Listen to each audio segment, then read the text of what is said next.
Hello, Lot here. Just wanting you all to know that this episode has been previously recorded and posted. So I hope you enjoy it or re-enjoy it. Welcome to Close the Door and Come Here, a Game of Thrones, A Song of Ice and Fire podcast with heavy leanings towards our two favorite characters, Jaime and Brienne. Hey everyone, tonight we're continuing our read of Asha's point of view chapters with our second chapter in A Dance with Dragons, entitled The King's Prize. I'm Guile, and I tweet at Door Podcast, and tonight I am joined by our spicy Texan Eon. Hi, this is Eon. I'm Eon Blue Negative on Tumblr. And returning guest Rachel. Hi, I'm Rachel, and I'm Rope Dart Raptor at Tumblr. And another returning guest in Jake. I'm Jake, and I'm anonymous. Oh, I love that. I should have said the mysterious Jake. I want to give our standard trigger warnings for potential rape discussion, as well as spoiler warnings for literally everything in the books and the TV show. I don't know how much we'll get to that, but want to make sure we're covered, iTunes reviewers. I'm listening to you. So we are back with Asha, and as the chapter starts, she is chained up and riding in a baggage cart, watched over by Alysanne Mormont, as Stannis Baratheon's men and supplies slowly make the march from Deepwood Motte to Winterfell. And as we read repeatedly in this chapter, Deepwood Motte lies 100 leagues of forest from Winterfell, 300 miles as the raven flies, or 15 days' march, or so the men think.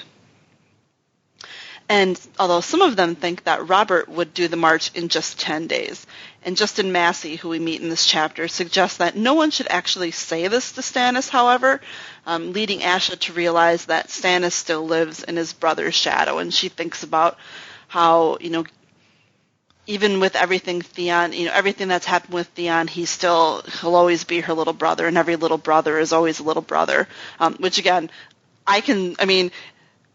there's literally nothing about anything that George R. R. Martin has ever written that would indicate that he is a, youngest child.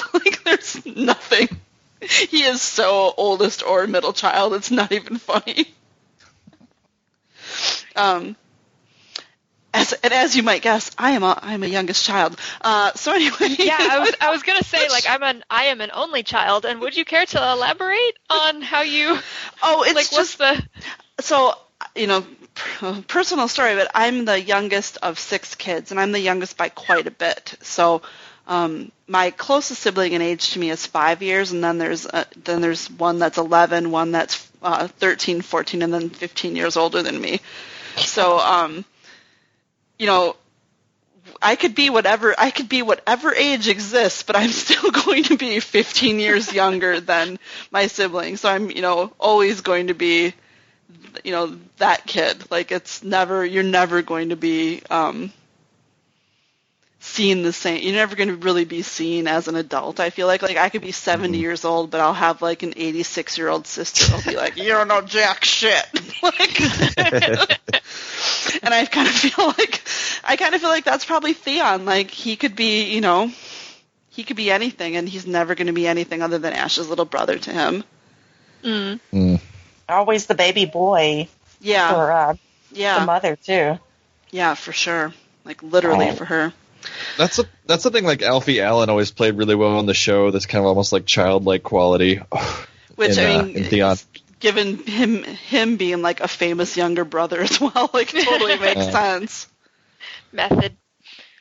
So, Asha makes some really interesting observations, or so I thought, in both about her father and Stannis. And I thought there's a little short passage that gives this impression of Balon Greyjoy that seems a bit at odds with everything that we've read about the Ironborn. And Asha thinks, "No man has ever died from bending his knee," her father had once told her. "He who kneels may rise again, blade in hand. He who will not kneel stays dead, stiff legs and all." Balon Greyjoy had proved the truth of his own words when his first rebellion failed. The Kraken bent the knee to Stag and Direwolf, only to rise again when Robert Baratheon and Eddard Stark were dead. And then fall again when he died. Literally fall again.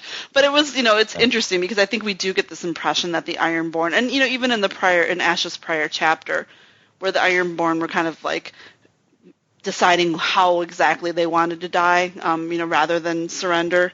But here we have, Balon saying, no, live to fight another day. Like, it's funny. It's, like, weird to think of saying this about Balon Greyjoy, but it almost feels like he's an enlightened Ironborn. Yeah, I don't know. I love the skepticism. That's awesome. I mean, I don't know. I don't know. He always seemed really. I mean, all of his plans went to shit. Like, I don't know. I mean, I guess that's decent advice, but he probably isn't the most person I want to take advice from. Yeah, I mean, if he maybe if he would have sided with Robb, maybe that was the move to make, and he would have had the triumphant kind of second act of his career, if you will. Yeah. Unless Euron still, came and killed him. That's true, which inevitably, yes, would happen. Yeah. So he's screwed either way. Yeah. But to that point, Asha, herself yielded to save her men, and by the end of the battle in the forest, only 9 remained. Among them, though, are, thank God, Carl and Tris Botley, who I know he survived, but reading this in the chapter, I was, like, kind of shocked at myself that I felt like this bit of relief for him. Like, oh my God, I kind of like Tris Botley now. Like, how did this happen? He wormed his way in, damn it. I'm so upset about it. It kind of sounds like they're in a better place than Asha is right now. Yeah, they're still in the dungeons of Deepwood Maw. Yeah, and they're not. However, we heard nothing about brave and bold Hagen's daughter, so I propose we all raise a glass in memory of Hagen's daughter. Long may she live in our memories. So while Stannis spared them, Asha senses no mercy in Stannis. She thinks he was just and harsh, and while those aren't unfamiliar characteristics to her, she just can't like Stannis. It seems like a part of that is due to the fact that Stannis can't figure out how to deal with women at all. Yeah. Asha has a great little line about him. Asha thinks, the Southern kings seem to be one of those men to whom women are another race, as strange and unfathomable as giants and grumpkins and the children of the forest. The she-bear made him grind his teeth as well. So it's just, and even it sounds like even with Sybil Glover, he's kind of weird with her too. Like, he's just, really, I mean, it's Stannis, so I think we all kind of get on a certain level he's uncomfortable in his skin anyway, but he just seems like really uncomfortable around these women. Yeah, well, I mean, and there's another thing here, too, where it's like he's basically parading Asha around and probably expending a lot of resources on the march to do so, but it's not going to do anything. It's like the Northmen are just going to be like, all right, you beat some woman. Like, you beat Balon Greyjoy's fuck-up daughter. Congratulations. Right. And that's like a running theme with Stannis, where, like, he doesn't, like he's brilliant when it comes to military strategy and like command structures and like the technical aspect of things like that. But when it comes to like, people stuff, like he just does not really quite get it. He doesn't always have like the a little soft bit off. skills, as they would call them. Yes, that's a good way of putting it. So, Asha, to your point, Asha thinks exactly that. Like, yeah, he's going to parade her at Winterfell, but she knows the Northerners enough to be like, yeah, they're not going to care that he captured some woman. Yeah. But she talks about some of the arguments that happened at Deepwood Motte before they planned their march. And, some of the men wanted to winter there before attacking Winterfell, but the Northern men really wanted none of it. And one of the men starts to talk about what Robert would do, and Stannis cuts him off, and it's this, like, most hilarious Stannis way ever. And I have a short little Stannis quote. There's some Stannis quotes in here, just spoiler alert. Stannis says, we all know what my brother would do. Robert would gallop up to the gates of Winterfell alone, break them with his warhammer, and ride through the rubble to slay Roose Bolton with his left hand and the bastard with his right. Stannis rose to his feet. I'm not Robert, but we will march, and we will free Winterfell, or die in the attempt. Which, it kind of... Stannis has this sarcasm, and it kind of made me realize that I wonder, and I don't know what made the connection in my brain, but it made me wonder if, it's part of the reason that we like, readers, we kind of like Stannis, but we really don't like Cat, or a lot of readers don't really connect with Cat, is that Stannis is sarcastic and Cat's not. I don't know what brought the comparison I don't in my mind. Stannis. Is that blasphemy? No, not at all. I mean, I think... In some ways, like, Stannis is like the Frank Grimes of, like, this universe, where, like, he just recognizes, like, everything that's wrong, and it just completely drives him crazy. Yeah. No, I mean, like, I like Stannis as a foil for other characters. Like, I think he's a good, well-written character, but I don't like him the way that so much of the fandom seems to, where I, like, enjoy his presence in its own right, you know? And he does have a sarcastic streak that I appreciate, but that's sort of... otherwise, I don't find him all that appealing beyond what he does in terms of having other characters bounce off of him. I prefer watching other characters react to Stannis more than I like Stannis, if that makes sense. No, I think that makes total sense, and I think, as you're describing it, I'm kind of nodding along, and I think that is probably more of how I feel, but I really appreciate the sarcasm. Sarcasm like, I just, like, I'm living for the sarcasm. No, as the series goes on, it becomes clear, like, Stannis is kind of low-key hilarious, like, but, he's just so uptight. Like, he can never be truly, like, charismatic, in the way that, of course, his brothers were. Don't say the name! Don't say it! And, the thing is, I think, as you say, too, Asha notes that Stannis has the battle cred. He smashed the wildlings at the wall. He defeated the Ironborn. He held Storm's End through Robert's rebellion, and, he has this magic sword. So, in theory, people should be flocking to him, but because of his innate Stannisness, I feel like that's not going to happen. Well, and he's like one of those artists who is just, puts nothing into their presentation or promotion or anything like that, but is like a total genius, at like the fundamentals. And it's like their lack of like presentation is almost like a strange point of pride with them, He's a hipster? He's a battle hipster? I know. I feel like you're describing Stannis as a hipster, and I'm loving it. Yeah. That's good. Stannis hated the Boltons before it was cool. Stannis hated everyone before, which, I mean, he knew about Cersei's bastard kids before it was cool. Yeah, he totally did.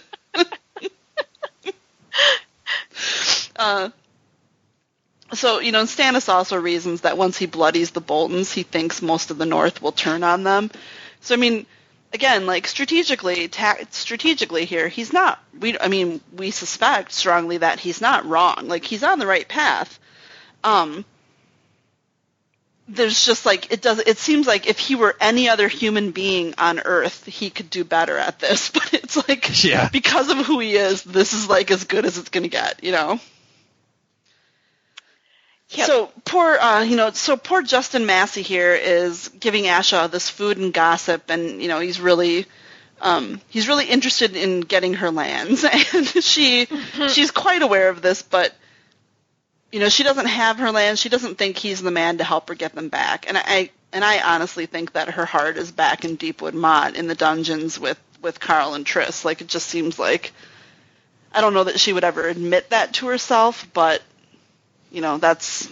Well, I feel like she'd rather be anywhere else than where she is right now. I mean, so maybe she'd be more cognizant of that than we think. Oh yeah, no, I think she's like, this is, she's chained up. She's on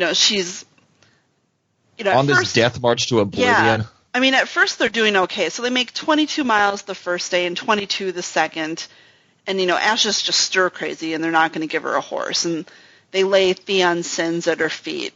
And, she asks Alysanne Mormont if she has a brother. And there's this really great exchange between Alysanne and Asha that I wanted to read. Sisters, Alysanne Mormont replied, gruff as ever.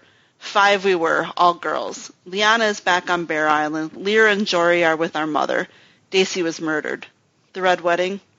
Aye, Alysanne stared at Asha for a moment. I have a son. He's only 2. My daughter's 9. You started young. Too young, but better that than wait too late. A stab at me, Asha thought, but let it be. You are wed? No, my children were fathered by a bear. Alysanne smiled. Her teeth were crooked, but there was something ingratiating about that smile. Mormont women are skin changers. We turn into bears and find mates in the woods. Everyone knows. Asha smiled back. Mormont women are all fighters, too. The other woman's smile faded. What we are is what you made us. On Bear Island, every child learns to fear krakens rising from the sea. The old way. Asha turned away, chains clinking faintly. What do you guys think? That this interaction has always felt very important to me, and I'm curious, what do you guys think about this?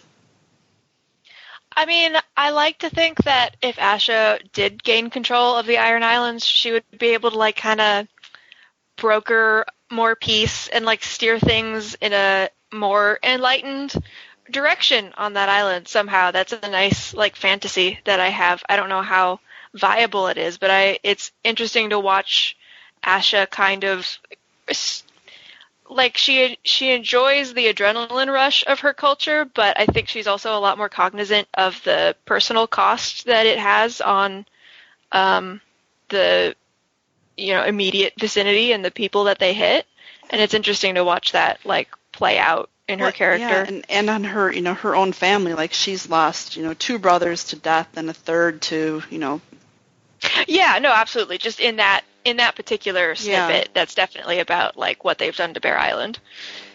And I mean, to me, I've always kind of felt like it was a sign that and this is going to mark me as extremely foolish, but as a sign that Asha's going to make it, just in terms of,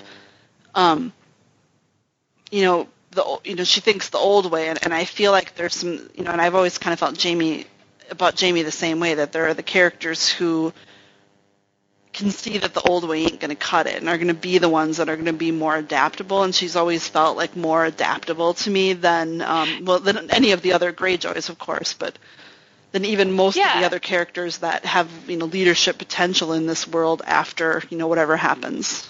Well, yeah, I mean, obviously the author is seeding something here, you know what I mean? Because there is a new way now, and the new way is worse, The new way is we're going to go steal some fucking dragons, and hey, maybe I have a secret kraken, and then we're just going to eat the continent alive. But when you put it that way, doesn't the new way actually sound much better? I would have voted for Euron. I mean, I'm sorry. I mean, I'm kind of feeling that sounds good to me. Yeah. Let's get some fucking dragons and burn some shit up. It sounds great. Yeah. That sounds a lot more fun than making deals and getting some land. Right. Good as land. So basically, I feel like all of a sudden we all became Trump voters, and apologize if anyone is, but that's the mentality apparently. Let's just get some dragons. It'll be fine. Yeah, fire and fury. Yep. Oh my God, our dragon button is bigger than their dragon button. Sorry, everyone. It just seemed like Alice. I didn't like what I was becoming. Yeah. So, this Mormont, Alysanne Mormont, mm-hmm. That's her. Is this possibly the she-bear that Tormund hooked up with? Or could it be an earlier Tormund? No, because Tormund's 70 in the books. I know. He has so grandkids. Maybe that could be her granddad? Oh, yeah. Possible. Man. I hate Tormund so much because of what the show did that I can't even entertain anything fun about him anymore. He's been ruined. I'm sorry, Book Tormund rules though. Book Tormund is amazing. Awesome. Why? And I always understand. Why wouldn't you want that character on the show? That dude's fun. I don't get it. Anyway, sorry. And I mean, I'd be fine with show Tormund if without the abomination of what they did. So. Well, here's the thing. There's a little thing called GIFs, and they ruin everything. How so? Well, because people pull specific things, and they're like, okay, let's put this together. And look, you know what I mean? You know what I'm talking about, right? No, I totally know exactly what you mean, and I love the way that you put it so much. There's a thing called GIFs, and they ruin everything. Oh, it's sad. I'm crying because it's true. So anyway, as the march goes on, and just to point out too, George has a lot of, we make fun of his nuncle and Moon Boy too, and where do whores go? We make fun of that repetitive language throughout A Dance with Dragons, but this chapter and also Bran's last chapter, there's a repeat, there's a repeating phrase on and on through here about the 100 leagues of force to Winterfell, 300 miles, 15 days, 300 miles as the ravens fly, 15 days march. Like he repeats that over and over, and it kind of gives you this feel of, like these ancient, like the Iliad or the Odyssey or these stories that are passed down orally through time, like that same kind of epic feel. And it's really cool. Like I really enjoy it. Like I really enjoy his writing here. But it's funny when we complain about the repetition, and here it's like really engaging, I think. Yeah, and for me, like coming back to that count, like it also feels a lot like, I can feel the soldiers and Asha and everyone trying to like obviously they don't have a cell wall and a bit of chalk to like mark the days off with, but I can feel them like the equivalent of that. Like they're trying to like count down the days, like it gets that feeling across. Yeah, no, I totally. And then when the last day comes and they're still not there yet, it's like, oh my god, this chapter stresses me out so much. I'm not gonna lie. No, it's super stressful. At the same time, though, it also feels kind of well, this is what's cool about it. Like at the same time, it feels kind of contemporary because you can almost see like the chart like come up on the screen or whatever as like a subtitle somewhere and then disappear. So it's like it's very cinematic at the same time. I think cinematic is like a perfect way to describe it. Yeah. And only there were a TV show or something that could get that across. Well, and like George's writing definitely does get better. Like if you look at like the Dance with Dragon chapters, like that kind of fusion of like very contemporary but very classical writing is like really strong here. Yeah, and I think that's what's a Dance with Dragons. Like there's this dichotomy to it in that it's frustrating in where the story itself doesn't take you, like where you maybe thought you're going to be taken, but then the individual chapters, when you read them, so many of them are just like the most vivid, the most like really incredible writing. It's really strong on rereads. I mean, I won't go like full Brendan B. Fish and say, oh, this is the best book, but it of all the ones, it's like the most fun to reread. And there probably is something too because like I came to these books very late, and so I kind of read them all back to back, and so I never saw the whole thing like Dance is a piece of shit. He's lost the narrative. Like it seemed to me to be of a continuum with like the other pieces, even if it doesn't obviously get you to the end game or whatever. It just it just seems like it's such a leap from Feast because it's, to me, Dance feels like very mystical and very, I guess mystical is the best word of how I feel about it. And Feast is so human. Is that to do with like the way that the characters are broken down? Because like at Dance with Dragons, we've got Daenerys and Jon and all of the more like, kind of magical sided characters. Yeah, but whereas Feast has like Brienne's conversation with oh my god, I'm brain farting on his name, the monk guy. Septon Maribald? That guy, yes. Yeah. But I think even in Asha's last chapter, when the way that she's talking about the forest, like there's a very like mystical, magical element to the way she feels about it. That would have been, I mean, Brienne gets a little of that when she's, as she's going around Westeros and Feast, but it's, the doom she feels, we know as a reader is it's a human threat. Here, I mean, we don't, here we definitely feel much more of that supernatural threat, or that supernatural, like, overlord almost. Feast is almost a little more backward looking in a sense because it's basically everyone mopping up after the War of the Five Kings. You know what I mean? Yeah. But like this is looking forward, and forward ahead is all the magic shit. So you're gonna start to like feel that a little more, I think. Yeah. Mm-hmm. So anyway, the march is going on. It's day, God knows what, and Asha is still doing okay. She's kind of treated as a precious captive, and so she gets to dine in Stannis' tent. And she sees Stannis staring into the flames, and I have this short passage that I have to read, and it's specifically for Kama. So, Kama, when you're listening, this one's for you. The king stood outside his tent, staring into the night fire. What does he see there? Victory? Doom? The face of his red and hungry god?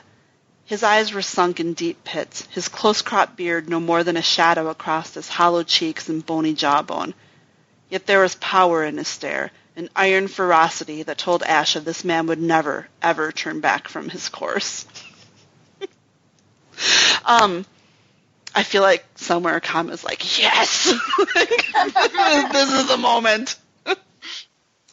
And I mean, that is, 100% Stannis. So Asha goes to him, and she goes to her knees and begs him to strike her chains and let her ride.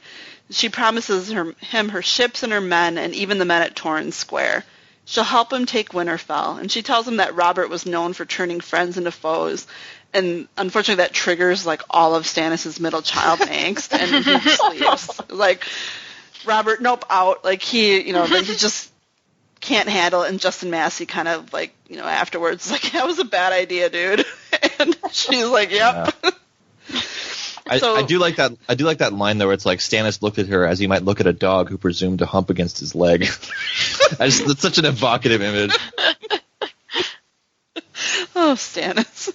And it's like, Asha, I don't want to get into that, but it's like, for all we seem like, Asha seems like if Stannis could get over his weirdness, like, they would actually probably get along, I think. But,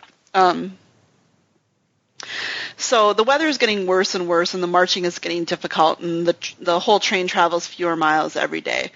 And the Northmen and their mounts basically have what sound like snowshoes, so they're starting to outdistance the southern men and their horses, and their snowdrifts are waist high, and they're dealing with winds, and their rations are getting low, and it sounds horrible. And the worst is when the Northerners are basically they're just like, oh, this is just autumn's kiss, haha. It's like, oh, you can just feel like Asha wanting to like just punch them, I really want to know about the snowshoes for horses, okay? Northerners. Right? Did y'all put snowshoes on horses back in the day? I mean, that's like, this is actually like one of my favorite chapters in the series. Partly for something that comes up, but partly just there's this current throughout it where it's like they're just on this death march to oblivion, and just it's increasingly bleak and bleak. Meanwhile, you have like these Northmen who are like having the time of their lives, and for them this is basically an autumn picnic. Because, for them, like, this is great. Because for Stannis' people, it's like, they're like, okay, does this guy know what he's doing? I mean, they believe in R'hllor, some of them. Others are like, what the fuck did I get myself into? I just wanted some more land, But these guys, they're going to die anyway. They're going to die in the snow. So they're having the time of their lives. Like, this is like the best case scenario for them. Is anyone else just picturing the song in their head? No. Yeah, I mean, well, the Southern Lords, I mean, they're kind of like me. They're from the coast. Yeah. They're not used to this climate. That would be like me going up north and being thrown into the dead of winter and not even knowing what to do. Right. And I mean, I think, to your point, too, the Northerners would sort of react like me in that scenario with Eon, where I would totally be like smug about it. Oh, it's not even that cold. Oh, you need a winter jacket? We're still wearing shorts. It's snowing. I've never seen snow before. I don't know how to drive in it. Yeah, what do I do? Yeah, and we just, it's barely, it's flurries. It's fine. We'd be like very like enjoying over, lording it over them. Especially because it's men, too, because, like, men will never admit when they're cold. Like, I'm not cold, I'm fine.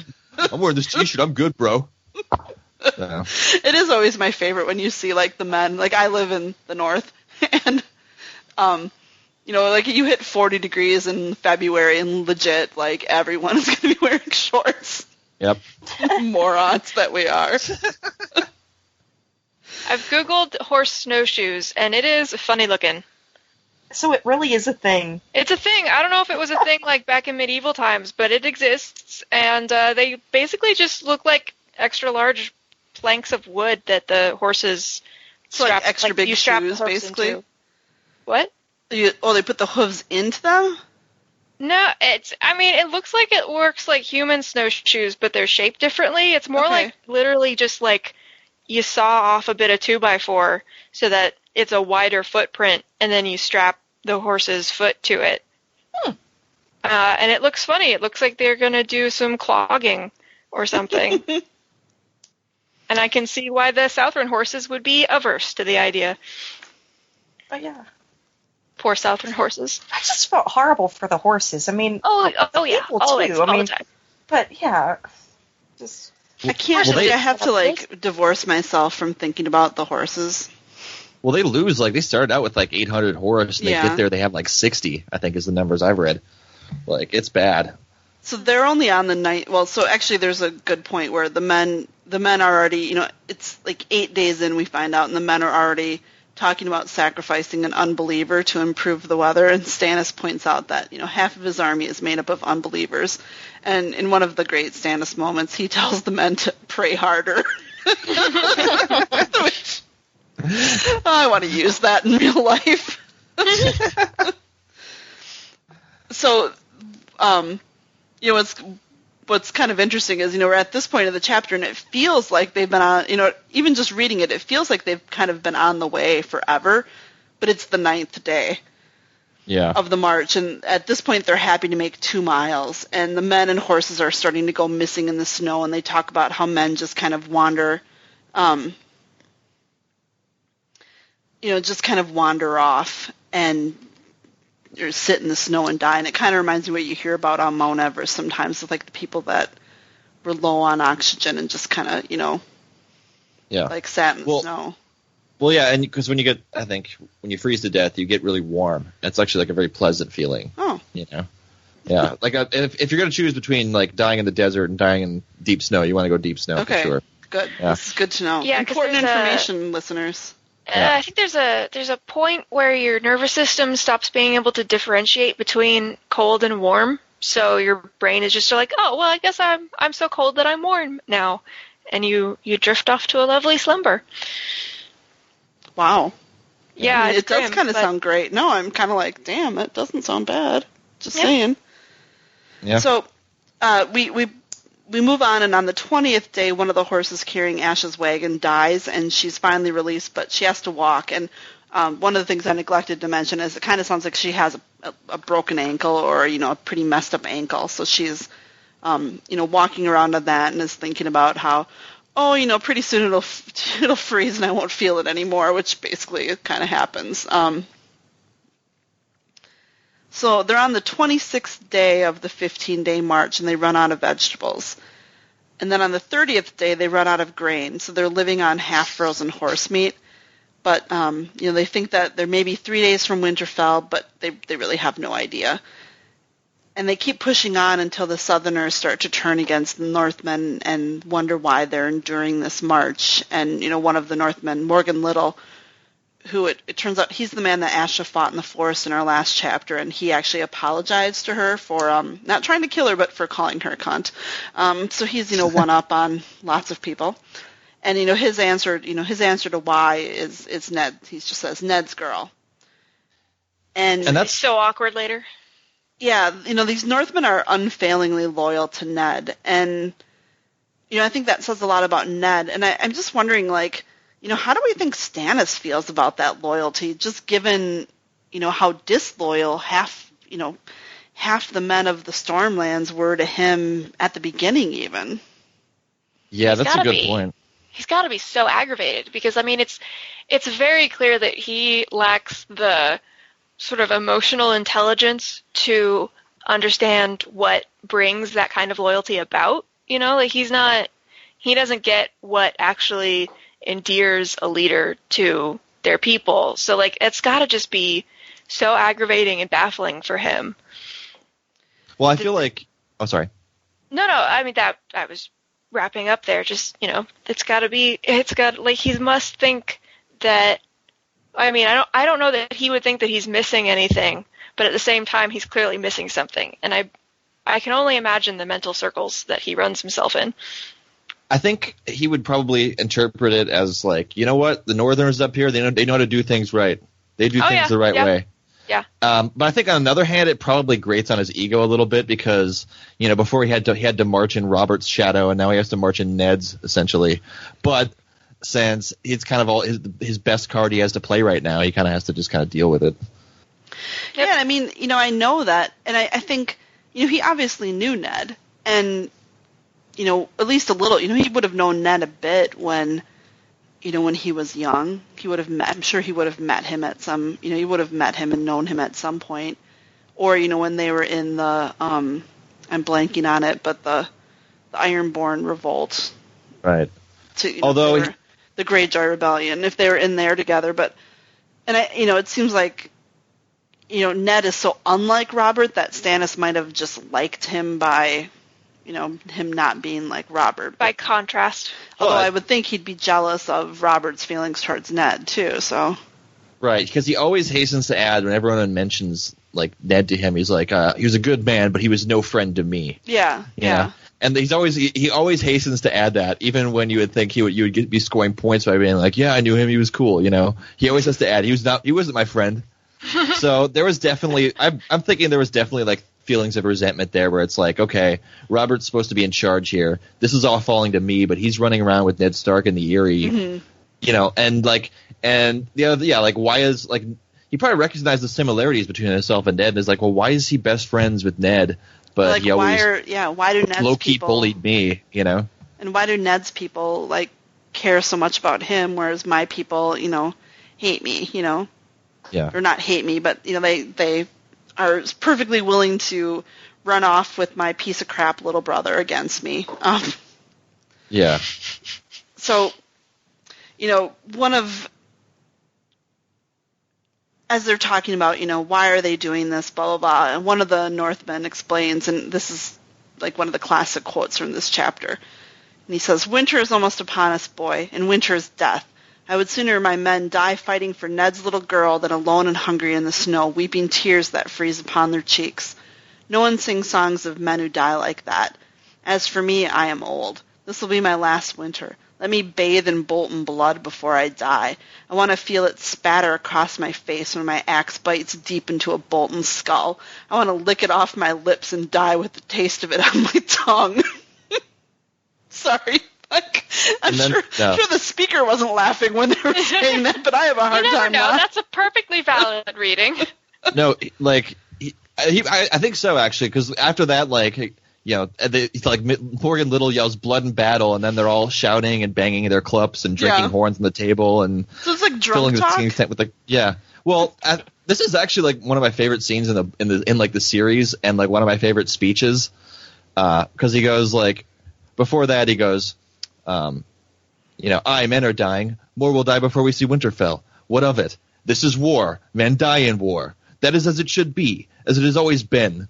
And the other guy goes, "Do you want to die, Wall?" And he goes, "I want to live forever in a land where summer lasts 1,000 years. I want a castle in the clouds where I can look down over the world. I want to be 6 and 20 again. When I was 6 and 20, I could fight all day and fuck all night. What men want does not matter." Right? And I don't know, like, and then the speech at the part of it after that, like, I don't know, it's so hilarious and so, like, illustrative of his character, where it's like the highest, like, achievement in life is being able to fight all day and fuck all night, which also sounds like a DMX lyric, which makes it extra cool. But I also, you know, I think, does that get to something more elemental in the entire story of, you know, we do get to choose. You know, we do get to choose to a certain extent, we do get to choose the world that we live in. And if we choose a world that, you know, the best you can hope for is to die fighting, you know, that's kind of a shitty world. Like, maybe if we were trying to have a world where, you know, I want to learn everything. I want to see everything. I want to do everything. You know, it's a different aspiration than, you know, I want to, you know, die well. I don't give a shit how I die. Like, I'd like to have clean underwear on, but I mean, you know, what do I care? Simple things. It is definitely like a really good example of like a more fati, though, where, you know, they know what their fate is, and for them, like, again, this is like their best case scenario. Like, instead of being burdens upon their family who have to shamefully like limp into the woods to go and die, like, they get to die as heroes. You know, people will sing songs about them. They get to die in like an adrenaline rush of battle instead of just freezing to death somewhere. Why isn't anyone like, I want to make it to the coast and get a ship to the southern islands? Like, that's what I want to do, you know? Like, yeah, you'd think there'd probably be more like migration, but right. I don't know. I mean, then again, like, you know, people live in fucking freezing ass northern places on, you know, in this world, and we have cars and shit. What's your fucking excuse? They have indoor heating. Yeah, that's true. And, you know, I can reasonably assume I'm not, you know, going to die of exposure. But, and, you know, to this point, the speech, you know, even Asha after the speech is like, yeah, let me fight and die. Although, to her credit, she is more like, let me fight and die because at least I won't be in winter. And I have to say, like, as someone in a northern climate, Ash is at like early March level tolerance of winter at this point, which, in December you're like, winter, snow, it's beautiful, I'm super happy, let's go frolic, blah, blah, blah. Holiday lights, twinkles. Then early March. And then January you're like, yeah, it's winter, this is what we put up with. February you're like, oh, we're almost done. And then if it snows or it's cold in March, you're like, fuck this shit. Like, you're done. Like, you're done. And she's done. And, again, as far as we know, it's like they've been marching for a month. And that's what's it. There's another thing that's similar about this that kind of reminds me of Wyman Manderley's speech, like my son is home and all that shit. Because, again, we're in like this extremely bleak situation, but we're getting like these seeded kernels for there being like hope beyond it. You know what I mean? Even if that hope is in kind of like, like a purging bit of violence, ahead of us. But because like, you see how Stannis is, again, on this march to oblivion, but at the same time he's got like these guys who can handle it. And not only can they handle it, like they want nothing more than to basically murder a bunch of Boltons. And they sound like some big-ass dudes who have the capacity to well do it. Yeah, so it's like, those mountain clans don't mess around. I feel like you can't read this speech without being like, yeah, dude, Bolton's going to get wrecked. You know what I'm saying? Like, oh, yeah. And I think, again, going back to Stannis' strategic thoughts on it as well, like, he's right. If there was an opportunity to bloody the Boltons and it looked like the tide was going to turn even a little bit, everyone's against him. Like, it's going to be wholesale abandonment, Yeah. Mm. So, they come across this crofter's village between two lakes, and they stop and decide to go ice fishing. And at this point, I was honestly unaware that it was physically possible to go ice fishing without liquor. So I assume there must be some stores of booze amongst the men still, because I didn't think it was possible to do that. So, Stannis You'd have to, right? Isn't this still the time period? Like, this is the time period where everybody's drinking alcohol because the water isn't clean. Although, I guess if you're melting snow, you'd be fine. Well, I mean, I think it's but you'd legally have to have and physically alcohol required. Yes. So, it's the law, the law of the land, basically. So Asha notes that Stannis looks like he has one foot in the grave, but he still wants to keep going, and he lets the men fish, but promises that they're going to march at first light. And we pick up in the morning, however, and there's nothing but silence around. And a huge snowstorm has swallowed up their camp, and the chapter ends with, somewhere ahead, Roose Bolton awaited them behind the walls of Winterfell. But Stannis Baratheon's host sat snowbound and unmoving, walled in by ice and snow, starving. So good times. Yeah. So I forget what happens in the future chapters. Does this mean that I was unclear about what the cliffhanger is. Is it the storm has like settled in, or what's happening? I got confused. So I think it's a huge snowstorm. So I mean, their camp is basically covered in snow, so they have to. Okay. And they out. And who knows at this point? Who even knows once they dug out if they would know necessarily what direction they're going in, and all of that. So I think it's we find out this book what happened, so it's not an entire cliffhanger, but all's basically kind of all's not well. And I think if you one of the things, the way we're just going through Ash's point of view chapters, you're not getting the similar scenes at Winterfell where, right, if you're Ramsay and you're the Boltons, how utterly stupid they are to even entertain leaving Winterfell.